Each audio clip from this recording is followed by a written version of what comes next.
ரூபா. அப்ப 5 சாம்பிராணி கப் எடுத்தோம்னா 50 ரூபாயா? 5 25. 5 சாம்பிராணி கப்போட விலை எவ்வளவு?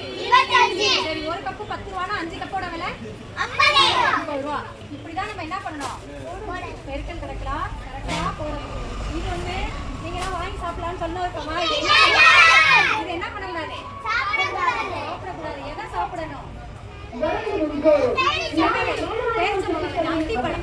அத்திப்பழம் தான் நம்ம உடம்புக்கு. அதான் என்ன பண்ணணும்? சாப்பிடணும். நீங்க போய் குறுக்கு எல்லாம் வாங்கி சாப்பிடுவீங்களா? நீங்க காசை சேர்த்து வச்சு இதெல்லாம் வாங்கி ஸ்கூல்ல கொண்டு வந்து ஸ்நாக்ஸ் சாப்பிடலாம். குறுக்கே சாப்பிடலாமா? லேசு சாப்பிடக்கூடாது. சரியா? இந்த மாதிரி சத்தான பொருளை தான் நம்ம என்ன பண்ணணும்? பேரிச்சம்பழம், நட்ஸு, இந்த மாதிரி பிஸ்கட்டு இதெல்லாம் சாப்பிடலாம். அதை விட்டுட்டு லேஸு குறுக்குறே இதெல்லாம் என்ன பண்ணக்கூடாது? அதெல்லாம் உடம்புக்கு விளைவிக்கக்கூடியது.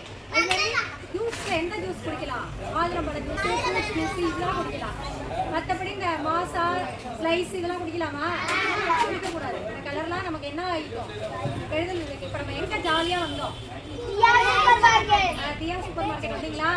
அம்மாட்டெல்லாம் போய் சொன்னோம், எங்கள் மிஸ் எங்களை சூப்பர் மார்க்கெட் அழைச்சிட்டு போனாங்க. நாங்கள் என்னென்ன இருக்குன்னு பார்த்தோம். நீங்கள் எங்களை ஜாமான் வாங்கும் போது அங்கே கூட்டிகிட்டு போங்க அப்படின்னு சொல்லுங்க. சரியா?